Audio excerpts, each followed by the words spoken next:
one what's in my bag kind of videos.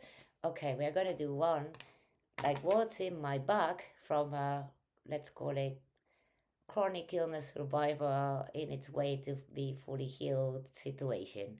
So if I manage, because we still don't have a car and I need to, keep a safe place and so on to keep the health I have situation, I bring a huge bag with me, this one or another one or whatever it is. What is in it? Let's see. Basically, I would have to take all my supplements, which is a lot. Usually, I would take the coffee enema thing with coffee, so I can do coffee enemas, and that's if I manage to, be out a few days, which it can be done. I would bring bioidentical progesterone, obviously, because it's life saving for me. What else is in my bag? Um, yeah, Tatka, um, selenium, fuck, let me know. NAD, let me see, liposomal vitamin C, that's really, really, a good one. I would bring LDN as well, which I have no idea what it is. Microdose psilocybin, which could be a problem. I still haven't tried to go to other countries to see if that's possible or not. If that'll be actually, I would have to think of something else. What else? Um, yeah, cromolyn, just in case of, just in case the muscles go nuts, which I still take a couple. I'm planning to get rid of it as fast as I can, obviously. What else? Let me see. Curcumin, liposomal curcumin. It seems like a lot, but the thing is, I take these things twice a day, which, some of them any healthy person should be taking anyway. So there you go. I would take not a blender, but just in case, I can do some sort of cabbage juice, MSM powder, chlorella. Um, yeah, just this two, that'll be enough. Um, there you go. Magnesium, obviously, but this again, everyone should be taking it anyway. It's not that I like taking lots of supplements, but considering Lyme disease patient take boxes and boxes of things, I don't think I'm taking too much. It's still expensive because it is, but I need it still. I've been trying to lower things more and more, but I can see that my body's still not ready to go without. So it doesn't take that much for me to, yeah, to go for it. And then I usually take these shots because it's so much fun to put all the supplements in shots. Why not? And then I just line them up in the morning and do all these shots, and that's it. So all these things basically are repeated. So I take them in the morning, at midday, and then at night I just do the LD and magnesium, and that's that. I mean, it used to be a ton more, right? I usually take a piece of ginger in case there is a lot of toxicity in the air and I have this weird feeling that I can't kind of breathe. That helps. Um, Water, filter water with, you know, um, a bottle that is not plastic. Yeah, a pinch of salt, like random things like this, really. Um, and then what everyone has, like makeup, that kind of stuff. That'll be it, which is a lot to go around and to do things and but yeah, I guess this part of the healing is about this. Obviously, it would make things a lot easier if we had support and a car, and then we can build up how we're going to live. And the most important, having a safe place so we can, I can finally fully heal, find a way to live, maintain it, and so on. But considering where I come from, I think is huge, absolutely huge. I mean, there was a time that I thought that I was never, ever, ever gonna be walking ever again, or thinking, or just anything really. So that's huge. And yeah, that's what would be in my bag. Obviously, I would bring like extra clothes, which by the way, I need to get more clothes because I don't know what happened.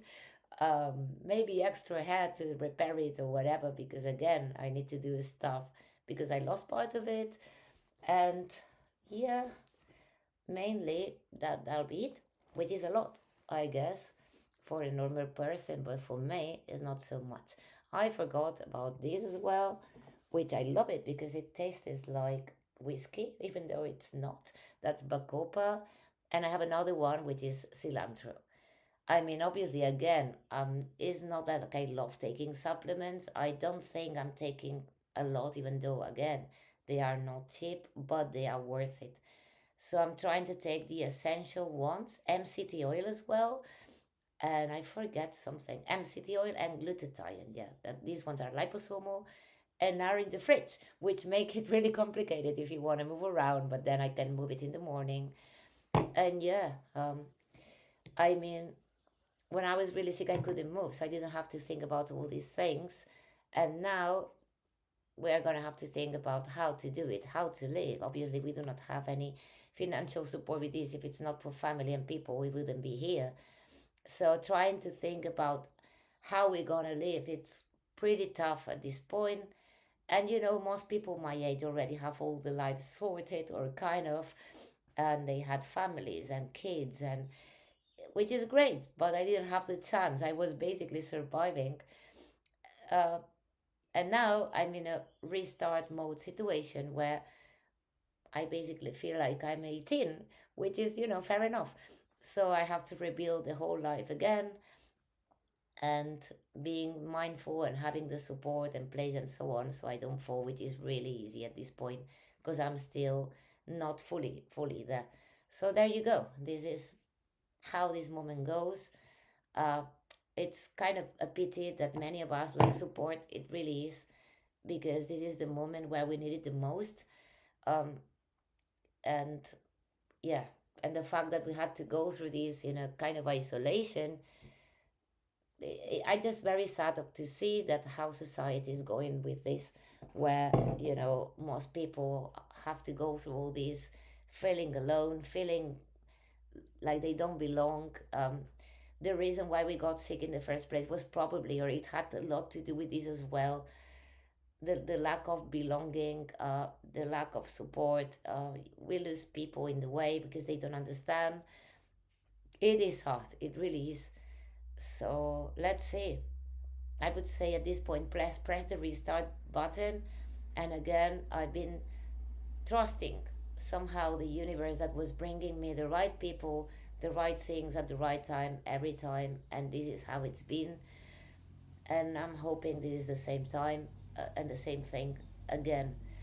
And yeah, it's really scary, obviously, when you see people that's been through this and they kind of fall or go backwards into hell. I don't want that to happen to me at all, obviously. But this needs a support system. This needs a place. This needs starting to do things, but having a support system, finding a way to live. If you're not careful in this time, you could very easily go back into hell, and no one wants that, right? So, yeah, I also have rescue remedy in my back because obviously the inflammation was in the nervous system, and you never know when you're gonna need it, and that'll be it really. No, but it's tough. It's tough going to busy places when you have multiple chemical sensitivities still, and you try to navigate all this, plus the how you're gonna live, plus how you're gonna socialize when you lost everything and everyone, plus you don't have a car but you have to live in a place that it's just tough. The fear of losing the place that heals you and maintains you as well, along all this, no? So the only thing left, like everything I lived, which I guess is what this was teaching, is to trust that, that there is something bigger than you, and all you have to do is keep that vibration, keep that trust, keep that faith, and think, act, and do accordingly, and just be thankful for what you have now, and you'll have more of that, and what you need when you need it at the time and the right time. So yeah, thanks for watching, and yeah, I'll see you next time, I guess. Bye.